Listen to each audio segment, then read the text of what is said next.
abrazo cordial para todos los que están presentes y muy contento de poder compartir con ustedes sobre este tema de laboratorios portátiles de análisis de movimiento y configurar un poco la estructura mental de lo que es su utilidad y cómo esta herramienta puede particularmente darnos beneficios para la toma de decisión terapéutica. Bien, existen hoy en día configuraciones muy completas y tecnológicamente muy avanzadas sobre laboratorios de análisis de movimiento. Lo más importante que quiero tal vez empezar a introducir es que el concepto de análisis de la marcha o laboratorios de la marcha ha evolucionado a laboratorios de análisis de movimiento. Y eso me parece muy justo porque la tecnología que hoy tenemos para analizar el movimiento trasciende solamente el concepto del análisis de la marcha. Eso quiere decir que podemos llevarlo a otras partes del cuerpo que están involucradas en la unidad completa de lo que es el movimiento humano. Los brazos, el tronco, la columna vertebral, eventualmente la región cervical e incluso hasta el comportamiento mandibular y óptico hoy en día se puede analizar a través de tecnologías que logran capturar información temporoespacial en tiempo real sobre el comportamiento miocinemático o dinámico o estático de un ser humano. Bien, el título de mi presentación tiene tres estructuras claves. Tiene una que parte del concepto de utilidad, otra que es la toma de decisiones terapéuticas y, por supuesto, ejemplificar con algunos dispositivos cuáles serían algunas recomendaciones de bajo costo, pero de altísima utilidad objetiva para analizar en forma dinámica y estática el movimiento humano con dispositivos portátiles de pequeño tamaño. Bien, ¿son útiles o no son útiles estos dispositivos? ¿Son útiles o no son útiles el tener datos a través del análisis del movimiento humano para la toma de decisiones terapéuticas? Hoy en día tratamos todos de recurrir a buscar evidencias en el quehacer terapéutico, evidencias que nos den un marco de referencia conceptual que nos facilite la toma de decisiones, de intervenciones, de métodos, técnicas, principios o fundamentos de intervención meramente terapéutica con la buena intención de modificar estados patológicos en nuestros pacientes y redireccionarlos hacia condiciones compensatorias de mejor funcionabilidad.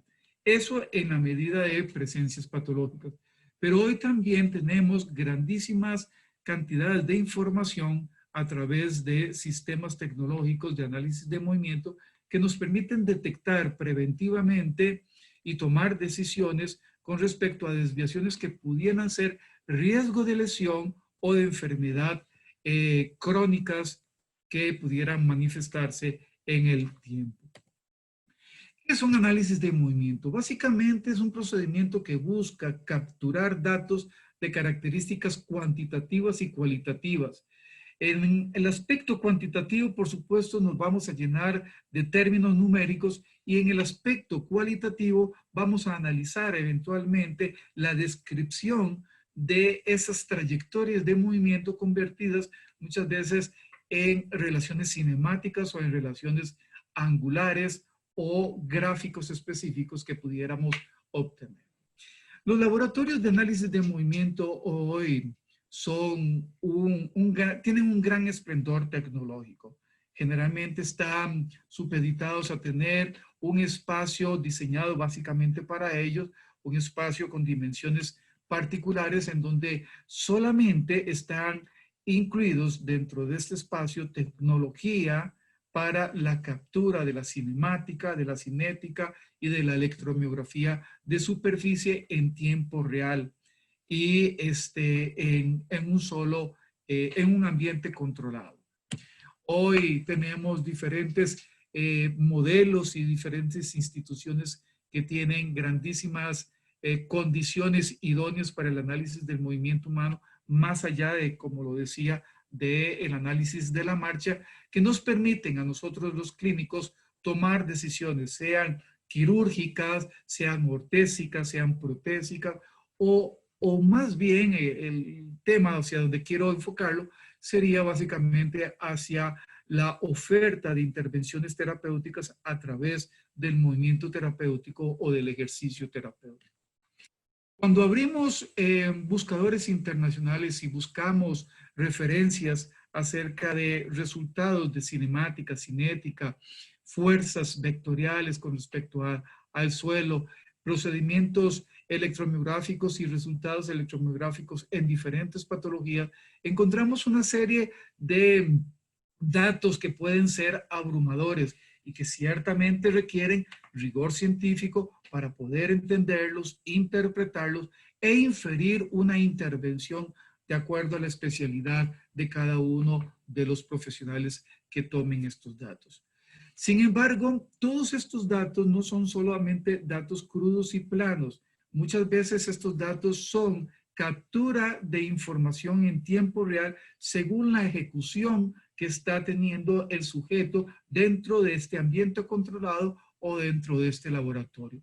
Y podemos tener, por ejemplo, información sobre aspectos angulares, articulares, aspectos de consumo energético, eventualmente de potencia, trabajo, fuerza, velocidad, trayectorias de movimiento y poder relacionar también todo esto con aspectos patológicos, parámetros que se desvían con respecto a los valores esperados de un ciclo de marcha o eventualmente de una participación tónica muscular o fásica muscular, en donde podemos de alguna manera también encontrar mucha información de investigadores con respecto a comparaciones entre un antes y un después, entre una manifestación neurológica, una manifestación ortopédica, una desviación ósea, una desviación tónica, una alteración de la calidad de coordinación de un movimiento,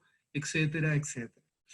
Los informes que hoy en día toda esta tecnología arroja y provee, muchas veces tienen algunos factores facilitantes hacia quien interpreta los datos en valores estandarizados o valores de referencia de normalidad.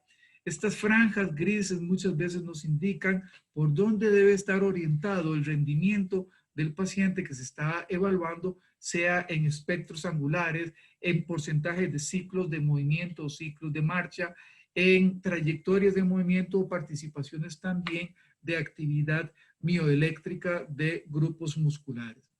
Sí, pareciera complejo, pero no debe ser considerado menos útil. Si queremos llegar a generar evidencias en nuestro quehacer como rehabilitadores del movimiento humano, debemos pasar por este escrutinio científico.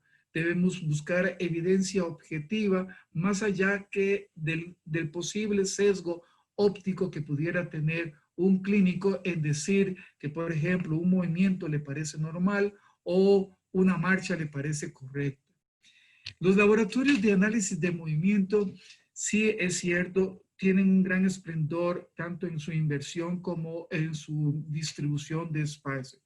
Pero el tema que quiero compartir con ustedes el día de hoy es sobre la posibilidad terapéutica de utilizar dispositivos portátiles para poder tener datos objetivos e inferir sobre abordajes terapéuticos específicos ajustados a la necesidad individual de cada uno de nuestros pacientes o de las personas que nos consultan. Entonces empecemos por esto. ¿Existen dispositivos portátiles? Sí existen dispositivos portátiles de pequeño tamaño, ciertamente muchísimo más económicos que un laboratorio completo, no como un laboratorio completo que puede complementarlo, pero sí particularmente tan útiles como ellos. Pero, ¿cuáles serán esos? Quiero compartir y hacer una plataforma de palabras y de conceptos basados en experiencia personal con algunos de ellos. Y quiero referirme a dispositivos de pequeño tamaño, tres en especial. Acelerómetros, giroscopios, sondas electromiográficas y plataformas baropodométricas.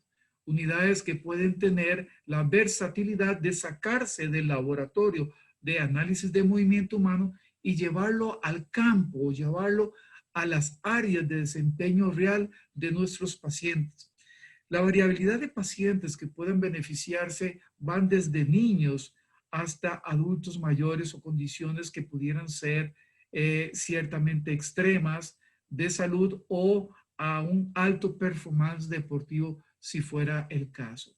Podríamos con ellos inferir, por ejemplo, factores de riesgo de caída en adultos mayores, algunas condiciones de riesgo de lesión en algunos deportistas o también generar comparaciones progresivas de evolución, de progreso de una enfermedad hacia un mejor estado o generar advertencias de un estancamiento terapéutico o también paralelamente de un descenso de condiciones funcionales fisiopatológicas en nuestros pacientes.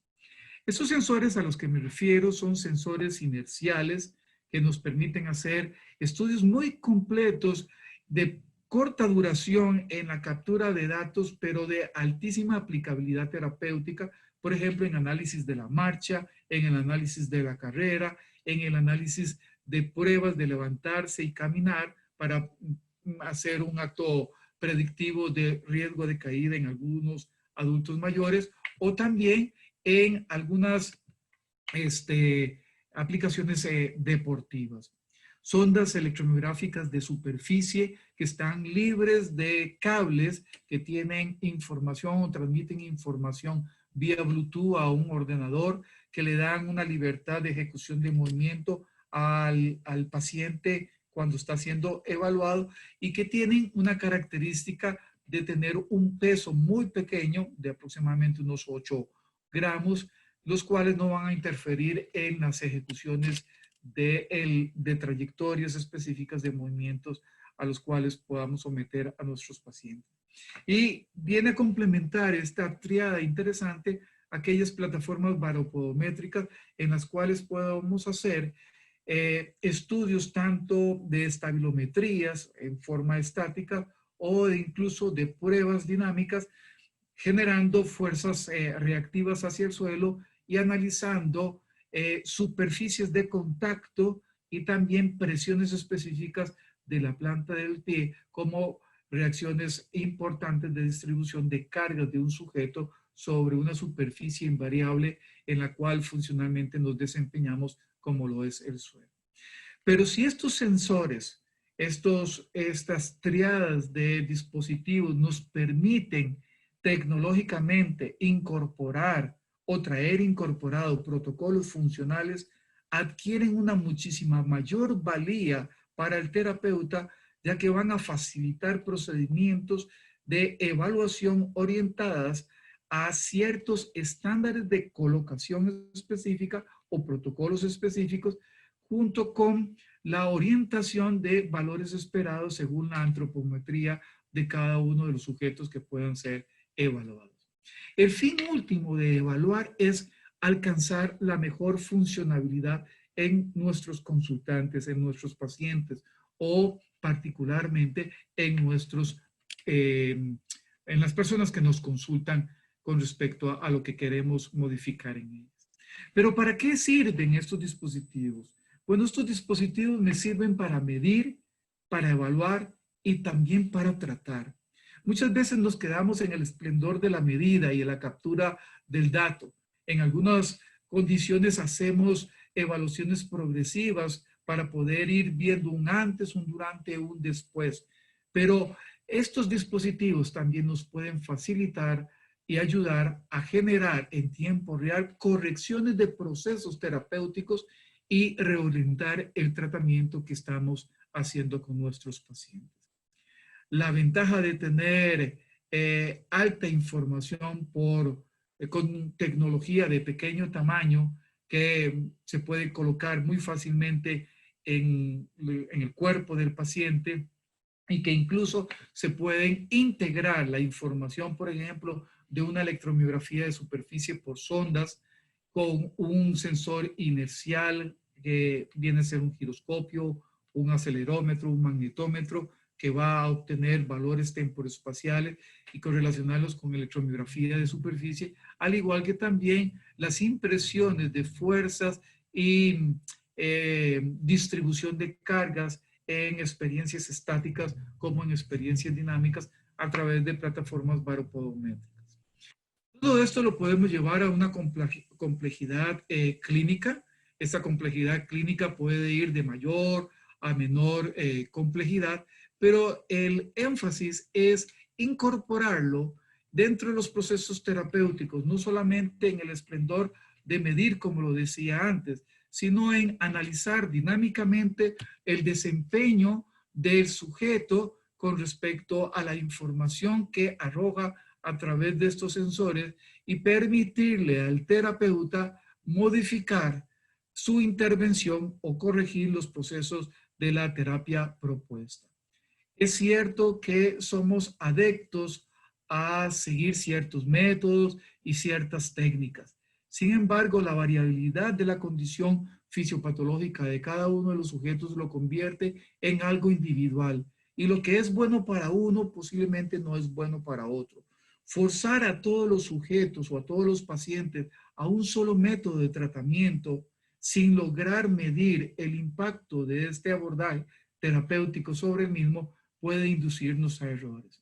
Hoy por hoy nos acercamos a tener información muy objetiva en diferentes áreas corporales que podemos correlacionar con la postura, con el movimiento, con el desempeño funcional, con la presencia de desequilibrios o desviaciones de normalidad electromiográfica, posicional, angular, goniométrica, etcétera, donde podamos también relacionar la presencia o manifestaciones tónicas o fásicas y el entrenamiento de velocidades coordinadas de un movimiento hacia una intención funcional, considerando también aspectos como el equilibrio, el balance, la simetría, las descargas dinámicas y las descargas estáticas de transferencia de peso sobre una superficie inagotable de estímulos como lo es el suelo y donde el ser humano se incorpora o eventualmente también se desempeña funcionalmente. Pero todo esto genera una cantidad de datos. Estos datos deben ser analizados no solamente en un reporte final, sino correlacionados con el desempeño y la observancia de la ejecución del sujeto frente a estos sensores.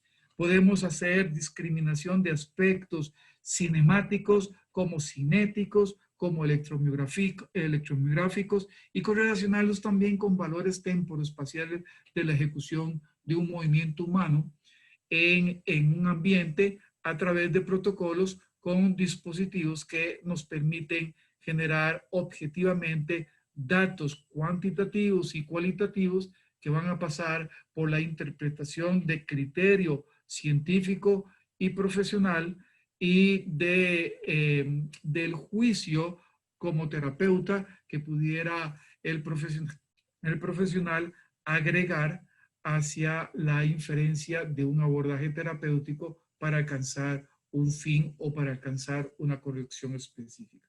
Entonces, interesa muchas veces obtener datos cinemáticos que podrían estar relacionados por ciclos de ejecución, ciclos de marcha, ciclos de movimiento, con amplitudes angulares, como también algunas condiciones cinéticas que van a relacionar fuerzas newtonianas relacionadas también con porcentajes de peso, kilo, cargas en ciclos específicos o en una unidad de tiempo específico, en una trayectoria dinámica o eventualmente informaciones dinámicas estáticas que también pueden inferir hacia el terapeuta qué es lo que debe trabajar o dónde debe poner ciertamente importancia en la administración o prescripción de intenciones terapéuticas.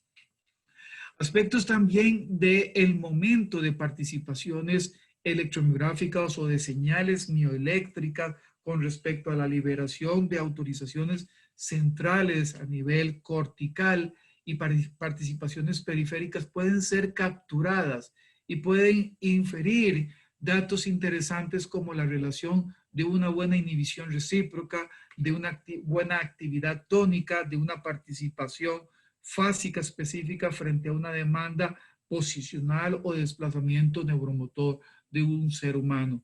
Y que a sabiendas de grandes investigaciones científicas que tenemos, podemos hacer una correlación de estados de normalidad o de desviación de normalidad de participaciones de señales mioeléctricas según sea el movimiento o la ejecución que se le está pidiendo al sujeto realizar. Otro de los aspectos interesantes que podríamos correlacionar o rescatar es el concepto de la búsqueda de simetría, ya que somos dos cuerpos integrados en uno solo. A uno podemos llamarle el lado derecho, al otro le podemos llamar el lado izquierdo, pero nos desempeñamos como una sola unidad y frente a ciertas demandas debe haber cierta simetría esperada de participación entre un lado derecho con respecto a un lado izquierdo y sobre todo también con las desviaciones autorizadas de baricentros o de centros de gravedad frente a desempeños funcionales específicos. La intervención terapéutica basada en una práctica con evidencia implica medir. Si bien es cierto, hoy tenemos un gran culto a la búsqueda de una terapia basada en evidencia, sí quiero dar el mensaje que las evidencias también somos capaces nosotros, si tenemos la instrumentación y seguimos protocolos adecuados o estructurados, de también capturar datos que nos den una práctica con evidencia. Eso significa de que analizo los datos que estoy obteniendo, estoy ejecutando una inferencia terapéutica y estoy evidenciando muy inmediatamente posterior a esa oferta terapéutica el impacto que se tienen sobre los datos cuantificables y cualificables de la intervención que se ha propuesto. En rehabilitación tenemos y desarrollamos con gran ímpetu una cantidad de técnicas y de métodos, algunos con muy buenos y comprobados conceptos y otros supeditados a ciertos principios. Pero lanzamos algunas preguntas. ¿Cómo medimos los progresos en nuestros pacientes? ¿Simplemente a ojo de buen cubero? ¿Cómo los cuantificamos o cómo cuantificamos el avance o la evolución del paciente? ¿Cómo registramos los datos y los cambios en el paciente? Porque de todo esto depende perseverar en la intervención o eventualmente cambiar el abordaje.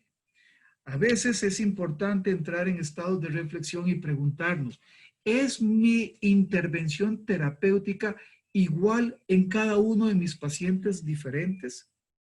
Cuando la evolución de un paciente posiblemente no es la esperada, ¿será un problema intrínseco del paciente o deberíamos preguntar cuál es la terapia o el procedimiento terapéutico que estamos aplicando? Por ahí me atrevo a decir con un gran respeto, pero con también valentía, que la peor parálisis que pueda tener un paciente es que se paralice su terapeuta en un solo enfoque de atención y además de eso no mida el impacto de su intervención. Por ende, cuando se acercan a nosotros dispositivos que nos permiten objetivizar datos en forma cuantitativa, cualitativa, en valores temporoespaciales ajenos a la opinión simple del profesional, sin ser relacionados con aspectos objetivos, es ahí donde encontramos una amalgama o un caldo de cultivo de cientificidad que puede reorientar nuestra intervención. Estos dispositivos de pequeño tamaño, de características portátiles, de análisis de movimiento, pueden apoyar al terapeuta previo al tratamiento. Previo al tratamiento pueden darle pautas orientativas. ¿Qué es lo prioritario o cuál es la complejidad que el paciente presenta para inferir en el tratamiento que se va a postular sobre él? Pueden apoyar al terapeuta durante el tratamiento. El tratamiento puede reorientarse en algún momento dado si los valores no están desviándose a los valores esperados o a los que podemos considerar de normalidad como valores estándar o como valores compensatorios de menor consumo energético y de mayor funcionalidad. Y también pueden apoyar al terapeuta posterior al tratamiento y validar el tratamiento que se ha hecho. Si los valores objetivos, cuantificables, cualificables de esa cinética, de esa cinemática, de esa participación electromiográfica, de esos valores temporoespaciales son los esperados, por supuesto validarán el tratamiento propuesto. Pero si los valores no son los esperados, lo que hay que hacer es preguntarnos, ¿es mi tratamiento efectivo en esta intervención o con este paciente? Debe ser más bien mi intervención la que debe cambiar frente a la complejidad particular del paciente. Todo este apoyo va a ayudar a lograr verificar la efectividad del tratamiento. ¿Por qué? Simplemente porque estamos midiendo y estamos comparando valores y generando una intervención en datos y convirtiendo esos datos en terapia. Hay otro aspecto que quisiera también compartir con ustedes. Para los que trabajamos, por ejemplo, en la reeducación neuromotriz de los seres humanos en cuanto a condiciones fisiopatológicas presentes, debemos recordar que debemos procurar generar memorias motrices y generar cambios sostenidos en el tiempo, no solamente en lograr en 1 o 2 días un cambio específico que al tercer, cuarto día se ha perdido porque no se sostienen a través de memorias motrices o a través de ganancias concretas mantenidas en una unidad longitudinal como lo es el tiempo. Las mejores evidencias de que algo es efectivo o no es si los cambios en el paciente a través de la intervención terapéutica recibida se han sostenido en el tiempo o han sido volátiles o han sido efímeros o pasajeros. Es importante también integrar lo sensorial con lo motriz y lo motriz con lo sensorial. Bettina Páez decía, siento lo que muevo y muevo lo que siento. Si queremos modificar valores temporoespaciales, valores cinemáticos o valores cinéticos, yo debo ser capaz de tener un feedback por parte del profesional que me indique que algunas condiciones están desviadas de normalidad o de valores esperados y que deben ser cambiadas. Y ese cambio solamente podrá ser posible si también agregamos estrategias para integrar el sensorio hacia esa ejecución neuromotriz que el paciente está convirtiendo en carga, en desplazamientos de trayectorias de movimiento, en movimientos a cierta velocidad y con cierta modulación de velocidad y orientados hacia un fin funcional. Al obtener datos, debemos buscar una utilidad y buscar esa utilidad implica interpretar esos datos. Y la interpretación de esos datos es un aspecto que se aprende, es un aspecto que se educa y es un aspecto que también se correlaciona con las ejecuciones de las dificultades o facilidades que tiene el sujeto o el paciente cuando lo estamos evaluando. No solamente es un dato frío impreso en un papel, sino también una correlación con la interpretación inmediata en tiempo real del sujeto que está siendo evaluado con estos dispositivos también de pequeño tamaño que les hemos llamado dispositivos de laboratorio de análisis de movimiento portátil. La utilidad va de la mano con la capacidad y el razonamiento terapéutico para desviar o modificar los valores o los datos. Un dispositivo de análisis de movimiento, sea complejo o portátil, no va a alcanzar una utilidad real si no está acompañado por un razonamiento terapéutico con la buena intención de modificar esos valores que se han interpretado de esos datos y desviarlos o reorientarlos hacia un objetivo específico que pueda ser razonablemente útil para el paciente en una ejecución funcional en su entorno. Entonces, la pregunta a resolver será entonces, ¿cuáles procedimientos, intervenciones técnicas o métodos son capaces de modificar los datos y desviarlos a la simetría o a la normalidad de compensaciones funcionales y útiles para el paciente?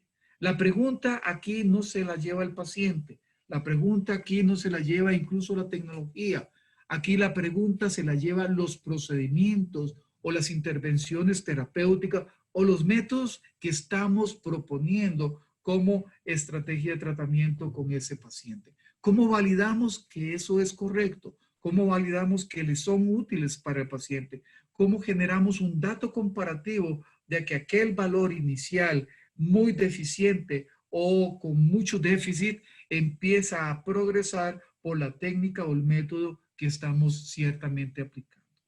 Pero ¿cómo lo logran? ¿Cómo se logran todos estos aspectos de cambio? ¿Cuánto se mantienen las correcciones en el tiempo?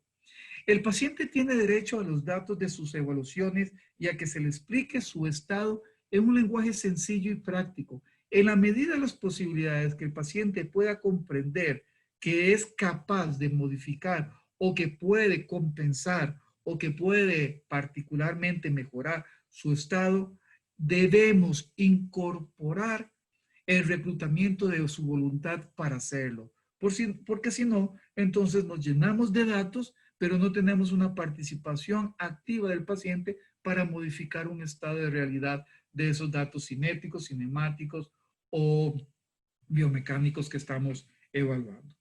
Ricardo Restrepo decía que el paciente por sí solo no es capaz de modificar su estado, pero sí puede ser capaz de variar el resultado de su proceso de rehabilitación si no es un ente participativo y particularmente proactivo en la posibilidad de sus cambios. Y todo esto también hace reclutar las participaciones de los principios de la rehabilitación motriz cognitiva, donde la atención, donde la memoria, donde la concentración, donde la descodificación de una tarea con respecto a un movimiento humano deben también ser interpretados o ciertamente asociados con una tarea específica por parte del paciente frente a un inicio de una ejecución. Bien, entonces debemos como terapeutas atrevernos a generar evidencias, no solamente a peticionarlas de otras latitudes y en otros idiomas, sino a buscar herramientas que nos permitan ir generando una práctica con evidencia que confronte nuestro quehacer terapéutico y que puedan en alguna medida también ser correlacionadas entre un instrumento y otro y la ejecución y el avance terapéutico del paciente. La ventaja angular de un laboratorio portátil de análisis de movimiento es sin duda alguna la inmediatez de los resultados, la objetividad de los mismos y la experiencia no invasiva, no dolorosa incluso para el paciente.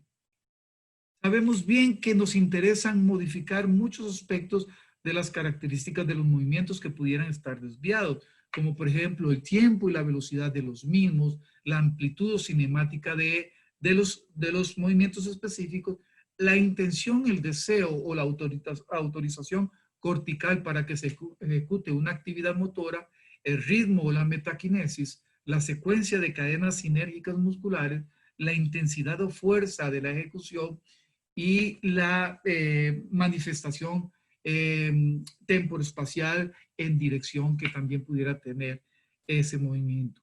Y todo esto relacionado con una intensidad motriz que hoy en día podemos medirla, una espacialidad motriz también y una temporalidad motriz.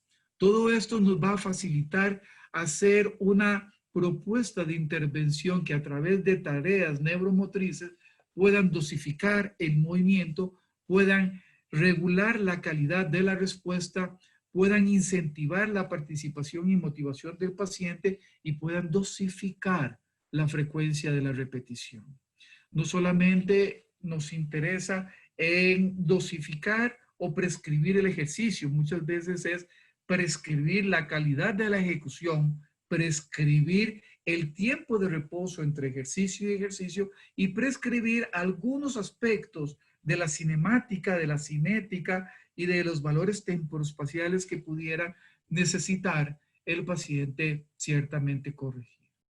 Cuando entramos en aspectos de entrenamiento de coordinaciones motrices, sabemos que confrontamos paradigmas de enseñar terapia a través de ejecuciones neuromotoras o terapéutica a través del ejercicio o del movimiento y paradigmas del aprendizaje de ejecuciones funcionales. Enseñar un movimiento y aprender un movimiento tiene una confrontación ciertamente paradigmática.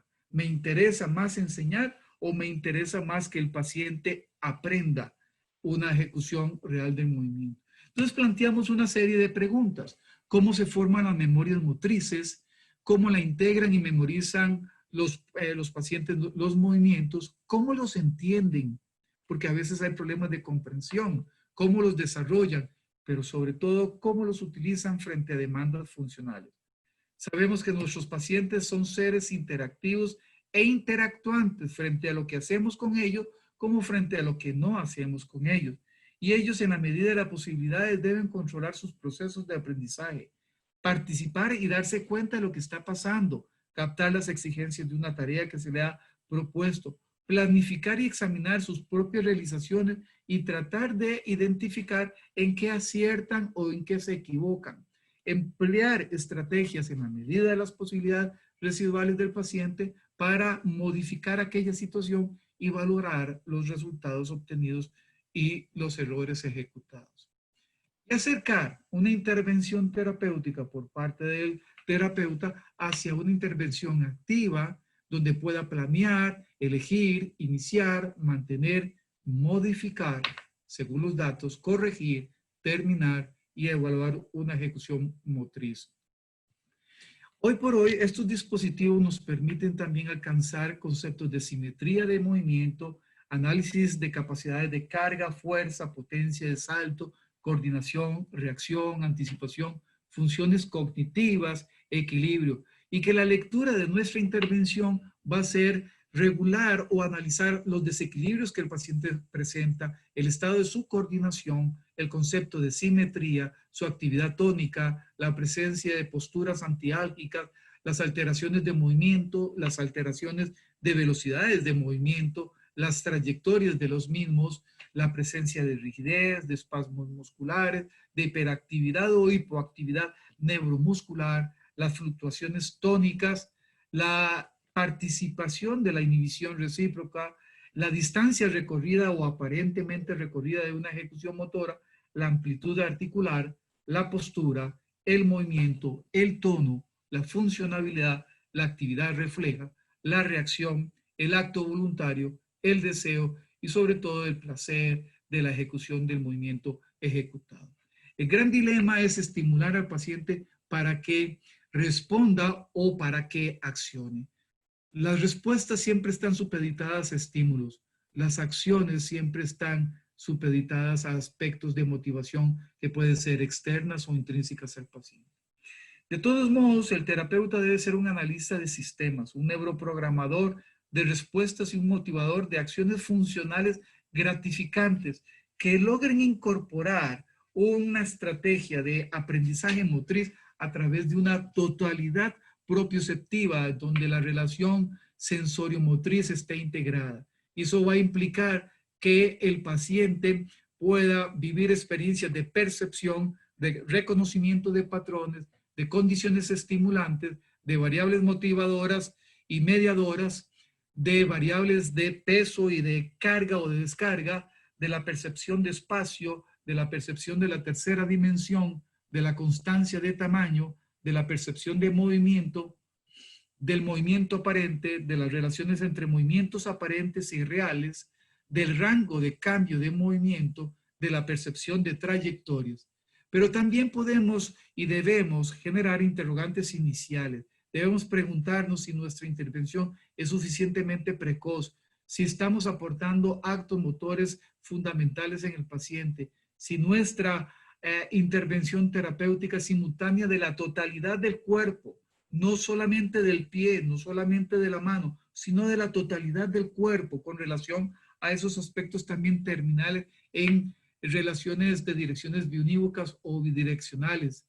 Podemos preguntarnos si la intervención que hacemos participa o es vital en funciones específicas para el paciente, si modifica patrones posturales y movimientos y evita algunos de predominios específicos, si realmente es a veces demasiado activo o es demasiado pasivo, si estamos modificando el predominio de algunos patrones patológicos específicos, si estamos obteniendo mejores respuestas que las que el paciente puede obtener sin nuestra ayuda, si el tratamiento es demasiado pasivo, si estamos estimulando correctamente áreas prioritarias del cuerpo, si estamos buscando simetría corporal y neuromotriz, si estamos alcanzando eventualmente correlaciones de evaluaciones sostenidas en el tiempo para poder garantizar que nuestra intervención terapéutica tiene datos obtenidos y resultados específicos comparables, que incluimos dentro de nuestras estrategias otras formas de estimulación, tanto cognitiva como memorias cinéticas, memorias cinemáticas, que puedan modificar cuadros de desviación patológica. Estamos siendo complementados o está siendo complementado nuestro tratamiento en el hogar. Estamos educando y supervisando constantemente el proceso de corrección neuromotriz en el paciente. Y así sucesivamente podemos plantear una serie de preguntas o de inquietudes que tienen una relación de introspección con respecto a nuestra intervención. Podemos preguntarnos si estamos obteniendo resultados con nuestra intervención y si respondemos sí, ¿cuáles? ¿Cuánto? ¿En qué aspecto sí? ¿En qué aspecto no? La tendencia en sí es algo que siempre comparto con la audiencia que me escucha. La tendencia es convertir la terapia en datos y los datos en terapia. Así construimos también evidencia de lo que hacemos y cómo lo hacemos. Los datos pueden ser muy abrumadores, pero la interpretación de todos estos debe convertirse en un razonamiento clínico que modifique el cuadro fisiopatológico que el paciente está expresando. ¿Cómo conviertes los datos en terapia? Bueno, la respuesta sería por razonamiento clínico y por la búsqueda de la proporcionalidad terapéutica en el abordaje o en la intervención. Lo importante es qué hacemos con todos los datos obtenidos y cómo los convertimos en mejores estrategias de intervención terapéutica. Cómo logramos mesura terapéutica, cómo logramos medir al paciente, pero medir también nuestra intervención y lograr modificarla si es necesario. ¿Cómo hacemos que el paciente con esta tecnología pueda producir en el mismo, producirse cambios específicos deseables? ¿Cómo eventualmente estas tecnologías nos pueden ayudar a mantener, mejorar datos objetivos acerca del movimiento humano, sea la marcha o cualquier ejecución específica? Y en función de eso, ¿cómo orientamos el tratamiento? Sea un daño locomotor o sea un daño nervioso central, cómo planteamos estrategias de tratamiento basados en paradigmas de reacción-acción o de enseñanza-aprendizaje, cómo confrontamos entonces el enseñar con el aprender frente a lo que estamos evaluando en un laboratorio humano, frente a lo que estamos viendo en una ejecución, frente a las desviaciones de simetría, de trayectorias, de fuerzas. Los dispositivos de pequeño tamaño portátiles pueden ayudarnos a generar una práctica con evidencia, pueden ayudarnos a generar un aspecto donde podamos medir y comparar y así podemos decir si lo que estamos haciendo estamos logrando realmente un efecto específico en el paciente. Los sensores inerciales, giroscopios, acelerómetros, velocímetros pueden ser fácilmente ubicados en nuestros pacientes según ciertos protocolos y pueden ser capaces de darnos información sobre velocidad, cadencia, longitud de paso, longitud de zancada, ancho de paso, duración de la marcha, duración de la postura, fases de balanceo, soporte simple y doble. Cuando hacemos una prescripción de una reeducación de la marcha y decimos, bueno, démosle 10 sesiones, ¿por qué serán 10 sesiones y no tal vez 8? ¿O por qué serán 10 sesiones y no tal vez 16? ¿En función de qué prescribimos una duración de procesos terapéuticos? ¿Lo hacemos analizando datos o lo hacemos básicamente frente a un estilo de trabajo muy estandarizado. El tener objetividad a través de estos sensores nos permiten inferir diferentes valoraciones o hacer valoraciones sobre la marcha de la carrera, ver cuánto se acerca a estados de normalidad los datos, cómo los integramos con otros sistemas de detección y cuánta desviación patológica pudieran tener. De las desviaciones patológicas y el análisis de los datos podemos lograr inferir cuál podría ser nuestra posible intervención terapéutica, llámese método A, método B, método C o el método que combina 1, 4, C con H15, 22, según la variable que el paciente pueda tener a la reacción terapéutica que estamos nosotros buscando en él.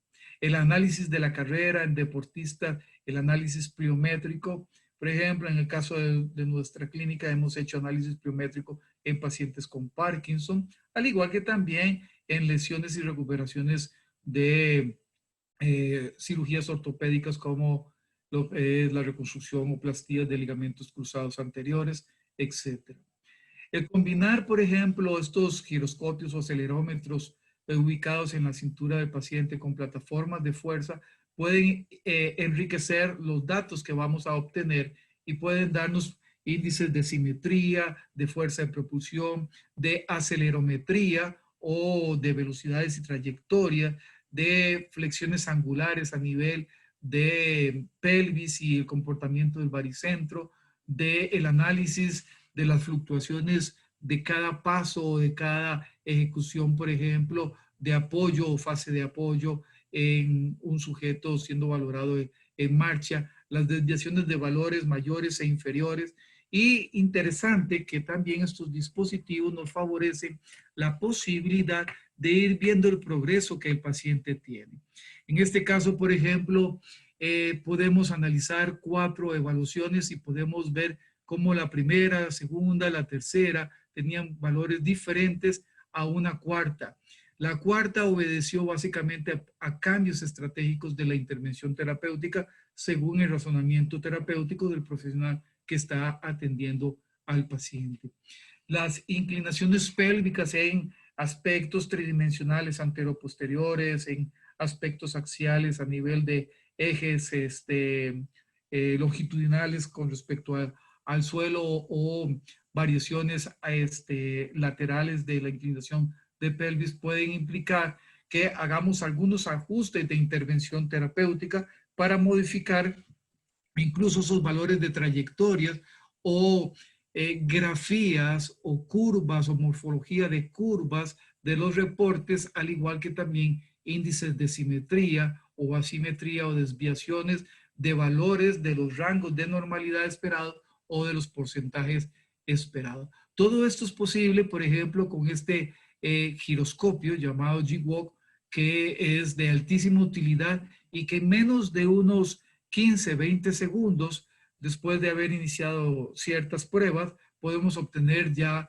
valores como los que estoy mostrando y compartiendo con usted, que le permitirán al profesional clínico o terapéutico tomar decisiones con respecto a la intervención terapéutica y al énfasis de la terapia que se va a hacer. Si la terapia propuesta logra modificar esos valores de desviación, probablemente tendremos objetividad y evidencia que la intervención que estamos haciendo con nuestro paciente es la correcta y va caminando hacia un destino deseable y ojalá reconocible por parte del paciente.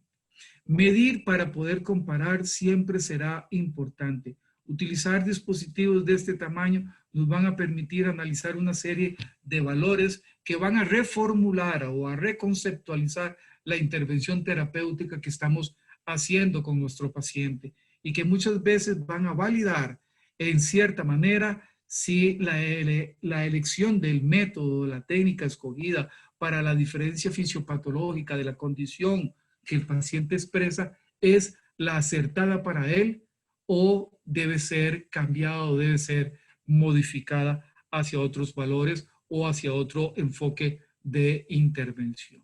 Lo importante entonces es valernos de estos dispositivos de pequeño tamaño que van a dar datos y que van a reformular o a reorientar en alguna forma la intervención terapéutica que estamos realizando.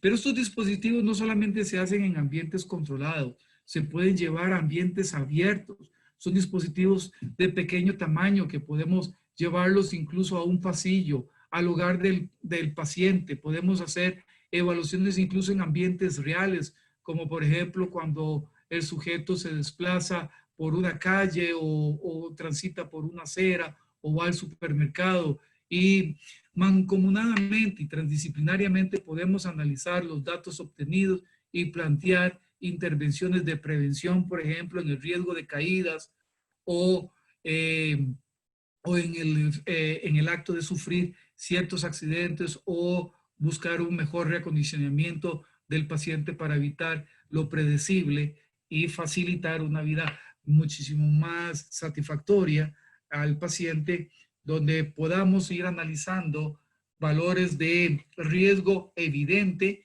y generar estrategias específicas.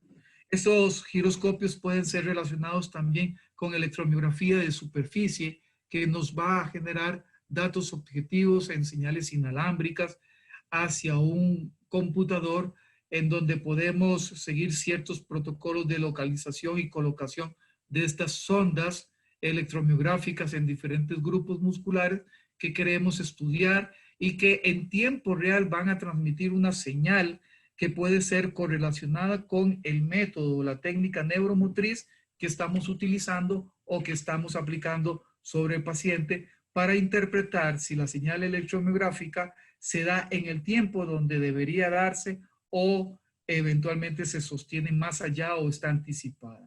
El software y la colocación de los electrodos ciertamente es muy sencillo de utilizar y permite al clínico hacer aplicaciones muy expeditas sin utilizar mayor tiempo o desperdiciar tiempo efectivo en el abordaje terapéutico. Las colocaciones se harán y se obtendrán datos casi en forma real, que si pudiéramos analizarlos transdisciplinariamente serían de mayor riqueza para definir en una pluralidad la intervención terapéutica que requiere el paciente. Es hoy por hoy la electromiografía de superficie una gran herramienta dinámica, portable, que puede favorecer la intervención terapéutica y que incluso puede estandarizar valoraciones de protocolos funcionales, como puede ser el caminar libre, la flexorelajación, la flexoextensión y relajación lumbar, la movilidad cervical y sus limitaciones que pudieran existir, e incluso hasta el análisis de la oclusión dental y la correlación de esos valores con señales electromiográficas correlacionados con todo el desempeño neuromotor. Hoy por hoy en nuestro país hacemos relaciones de valoraciones isocinéticas con retroalimentación de sondas electromiográficas, que nos permiten tomar decisiones en cuanto a estas señales y generar la prescripción individualizada, no colectiva ni grupal, sino individualizada, que pertenece o debe pertenecer a cada uno de los sujetos evaluados. Correlacionar esto con movilidad y con actividades neuromusculares, incluso hasta masticatorias y deglutorias, también hoy es útil y también hoy es posible con dispositivos portátiles de pequeño tamaño que con protocolos funcionales pueden darnos importantes informaciones que nos van a facilitar decisiones terapéuticas correlacionadas con datos, y estos datos correlacionados con la intervención terapéutica. El suelo se dice que es una fuente inagotable de estímulo, y es sobre él que nos relacionamos funcionalmente. Entonces podemos hacer análisis de peso, carga, fuerza, gravedad, postura y movimiento, superficie de contacto, con plataformas baropodométricas que pueden ser individuales o pueden ser ciertamente modulares, que nos faciliten no solamente el análisis de un paso, sino también el análisis de una longitud de paso, una anchura del mismo, una superficie de contacto, una presión ejercida sobre el mismo, que en funciones o aplicando diferentes procedimientos metodológicos o siguiendo ciertos métodos de intervención o terapias específicas, nos pueden demostrar si el baricentro, las lateralidades del control estático o el control dinámico se modifican con respecto a la intervención terapéutica que se está aplicando en el paciente. Y de ahí podríamos inferir sobre las necesidades ortésicas o la corrección protésica en algún momento dado que pudiera también correlacionarse con el lado, digamos, no comprometido por la prótesis, pero eventualmente también correlacionado con cargas y superficies de contacto en forma dinámica o en forma estática. Todo esto nos va a permitir generar datos y los datos van a confrontar definitivamente nuestra terapia si hacemos aspectos comparativos. Para terminar, quisiera compartir nada más este enunciado, decir que aún con diagnósticos similares, todos somos igualmente diferentes. Por ende, si podemos utilizar al menos este tipo de herramientas, podemos encontrar la diferencia, aún con diagnósticos similares, de cada uno de nuestros pacientes. Y esta diferencia generar mesura, posología, o orientar y reorientar la intervención terapéutica que vamos a hacer. Recordemos siempre que la tendencia es convertir la terapia en datos y los datos en terapia. Les agradezco enormemente la asistencia a este webinar y muchas gracias por haber compartido conmigo.